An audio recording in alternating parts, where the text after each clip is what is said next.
कनखल नाम का स्थान है, गंगा के किनारे हरिद्वार, सूरतगिरी बंगला के पास में। महामृत्युंजय मंत्र धर्मानंद शांति धर्मानंद गिरी जी महाराज, वो हम गए वहां, ये लाइव चल रहा है ना, इसमें झूठ भी नहीं बोल सकता कोई, क्योंकि विदेश तक जा रहा है। शांति धर्मानंद जी महाराज महामृत्युंजय जमाले जो कनखल में निवास करते थे और हैं, बताया वो 3 विषय से पढ़ाते थे, अंग्रेजी, संस्कृत और हिंदी। तीनों विषयों में श्रीमद् भागवत वेदांत कथाएं पढ़ाते हैं, बड़े विद्वान हैं। 3 विषय से एमए, ट्रिपल एमए।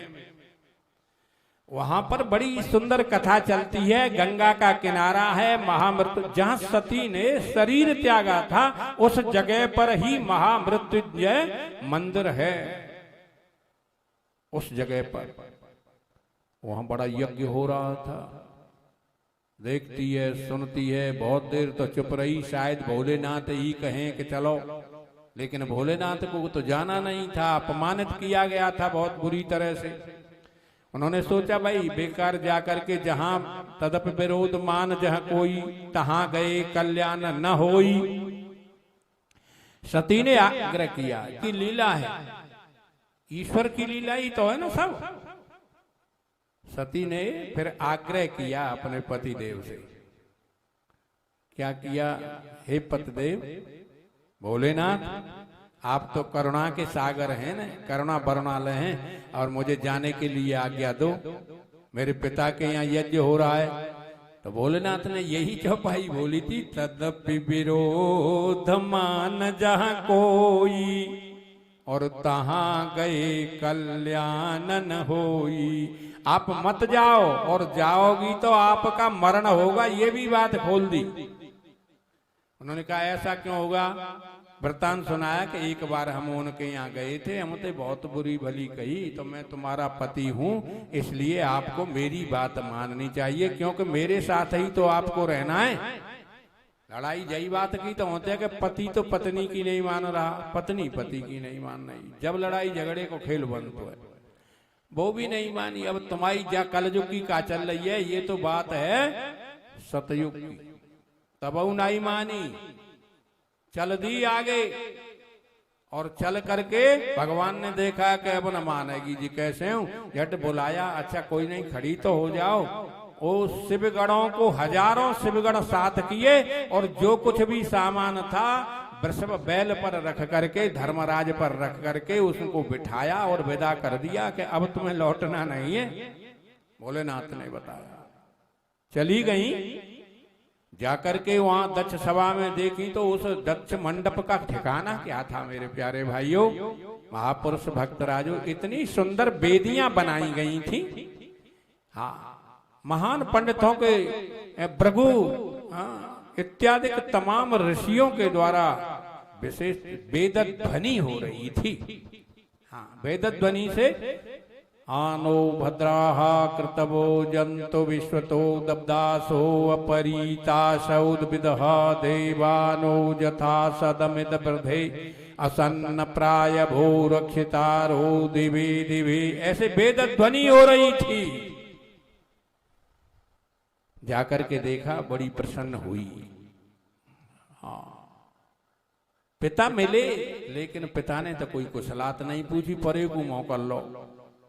सती ने देखा, अरे ये पिताजी से मैंने तो कभी कुछ नहीं कहा, और मुझसे तो सब बहनों से ज्यादा प्यार करते थे, लेकिन आज क्या बात है, शंकर जी ने सही कहा था, ये तो मुझे पिता अपमान कर रहा है। आगे गई तो सादर एक मिली तब माता, और बहना मिली बहुत मुस्काता, बेऊ मुस्काए रहे कि देखो बिना बुलाए आई गई है। अपने मन में कही तो न, पर मुस्काने का मतलब यही हुआ कि बिना बुलाए आई है। बिना बुलाए जो जाओ भवानी, रही नशील स्नेहन कानी। इसलिए बिना बुलाए नहीं जान, भगवत कथा में कोई बात नहीं है, निमंत्रण भी न पहुंचे तो आ जाओ भगवान की। तदपि मित्र गुरु पितुगुर गेहा, और जाइए न बिन बोले संदेहा। पिता के घर, पुत्र माता के घर या गुरुजी के वहां बिना बुलाए भी चले जाना चाहिए। तदपि पर विरोध मानता हो तो कल्याण नहीं होता। बहना मली बहुत मुस्कुरा रही है, देखो बिना बुलाए आ गई है। सब उन्होंने देख लिया, भांप लिया और जाकर के यज्ञ मंडप में प्रवेश किया।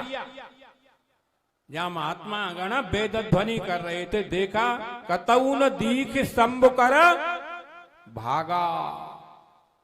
ओहो, भगवान शंकर जी का तो वहां कोई बिल्कुल भागी ही नहीं। तो जो दुख हुआ उसका कोई पारावार नहीं। और सती वहीं योगा अग्नि में बैठ लेकर के और वहीं बैठ गई मंडप तक। ये किसी ने नहीं भापा कि सती क्या करना चाह रही है। और योगा अग्नि से नाभि चक्र से ब्रह्मरंध्र तक श्वासाच्छेदन करने के बाद में उन्होंने एक ऐसी दिव्य ज्योति, ठीक है माता, दिव्य ज्योति निकली और योगा अग्नि में अपने शरीर को प्रज्वलित कर दिया। यह देख करके यज्ञ मंडप के अंदर हाहाकार पैदा हो गया। जो शिवगण आए थे उन्होंने बचाने की भी बहुत कोशिश करी, लेकिन शरीर योग अग्नि तन प्रकट करे कर्म श्वास बुलाए और बुद्धि सिरावे ज्ञान घृत ममता मल जर जाए। जर गई माता। और जरने पर तो बड़ा हाहाकार हुआ।